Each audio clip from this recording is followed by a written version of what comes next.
स्त्रियों को चाहिए कि कभी अपने पति को आप उसकी माँ से अलग ना करें। इसका एक बहुत बड़ा कारण बताता हूँ।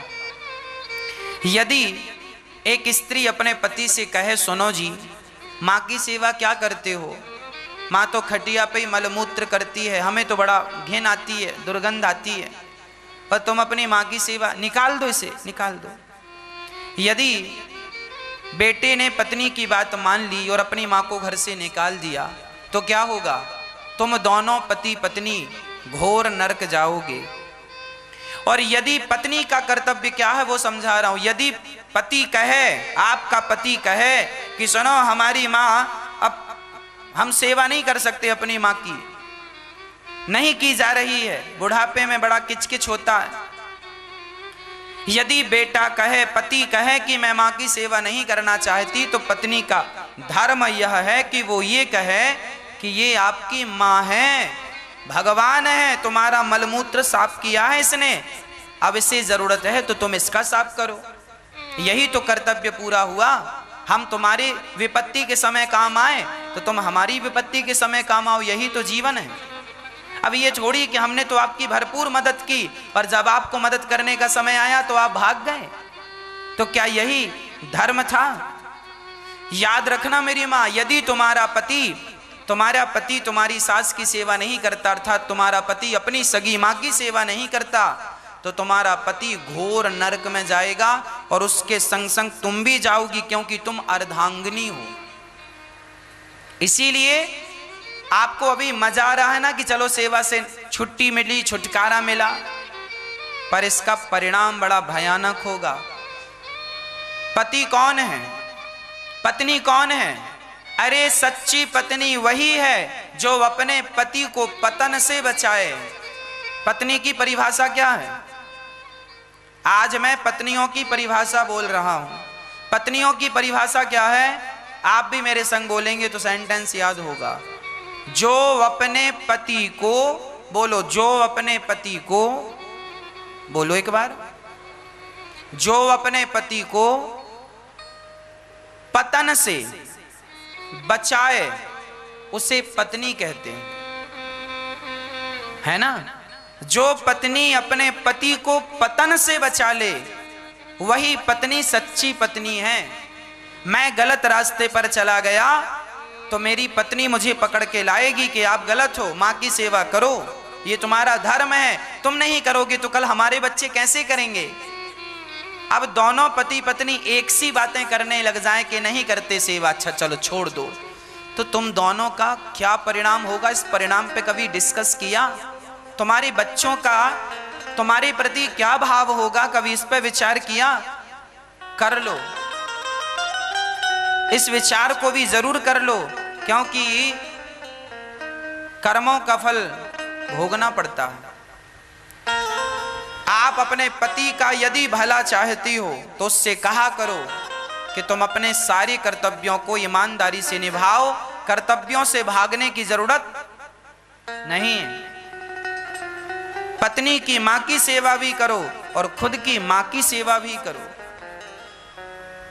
पत्नी के पिता का भी ख्याल रखो, यदि उसका ख्याल रखने वाले तुम्हारे साले वाले नहीं हैं तो उस बूढ़े बाप का भी तुम ख्याल रखो, पर उस बाप के कारण अपने बाप का भी तुम्हें ख्याल रखना। ये नहीं कि तुम्हारा अपना बाप तुमसे छूट जाए। पुरुष को मेंटेन करके तराजू के दो पलड़े होते हैं, दोनों का संतुलन बना के चलना पड़ता है।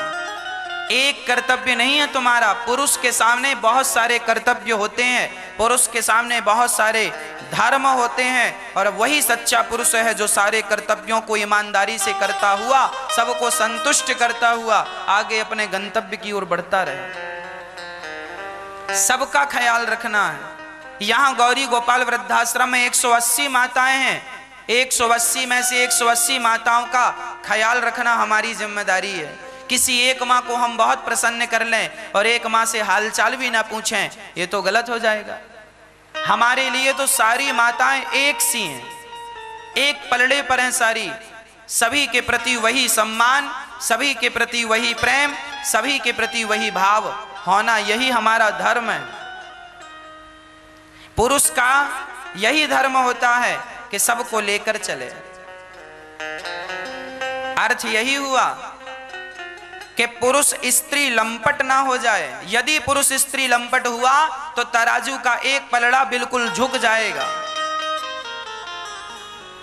और याद रखना, सौदा तब तक नहीं होता, लेन देन तब तक नहीं होता जब तक तराजू के दोनों पलड़े बराबर ना हो।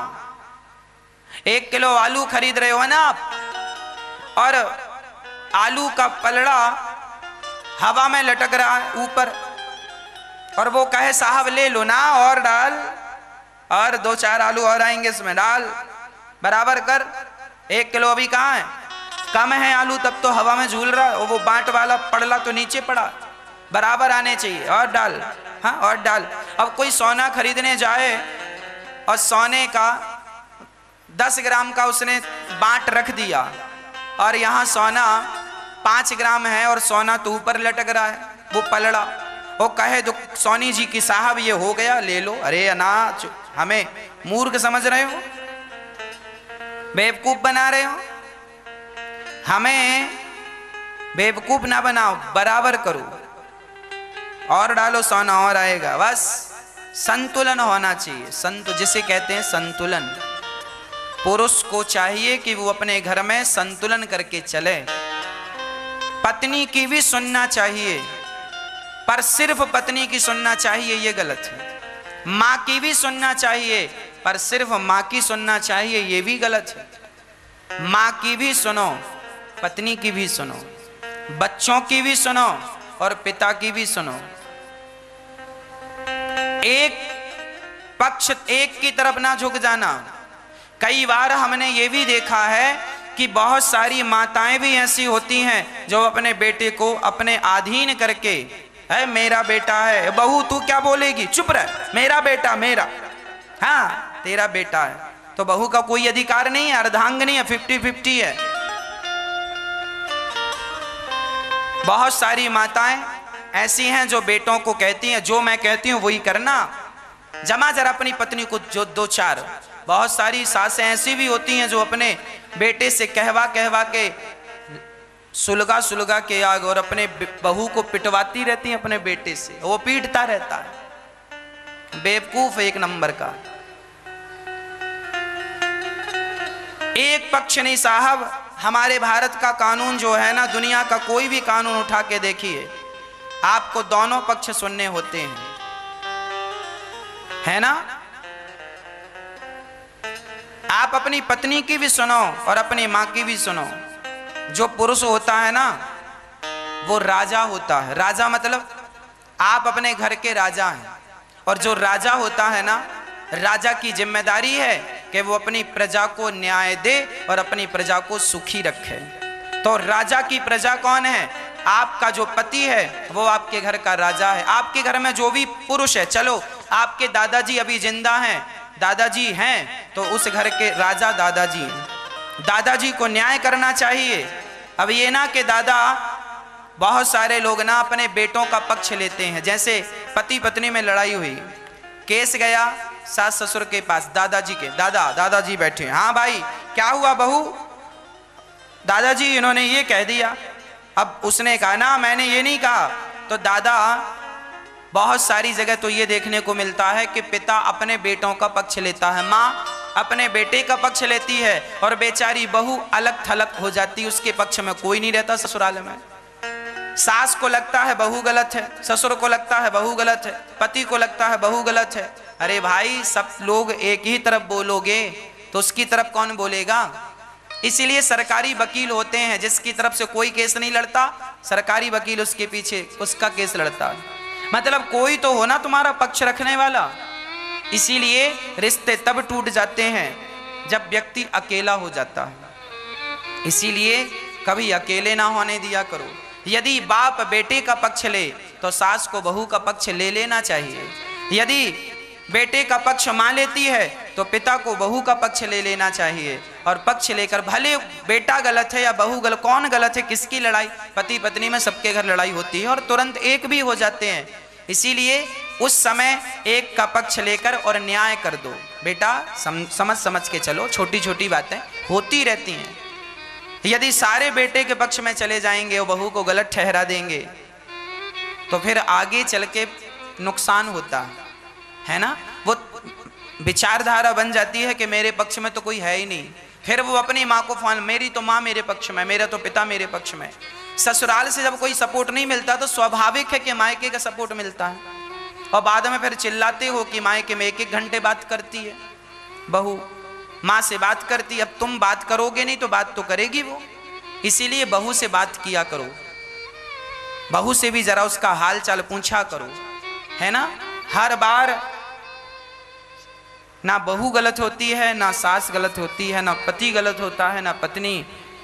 गृहस्थ जीवन बहुत नाजुक होता है, समझ समझ के चलना पड़ता है ना।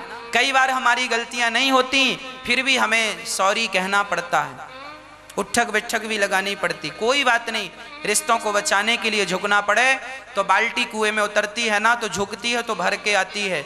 जो झुक कर के रिश्तों को बचा लेते हैं वही समझदार हैं, बस ये समझिएगा, वही समझदार हैं, वही समझदार हैं। झुक कर के रिश्तों को बचाने वाले को समझदार कहते हैं।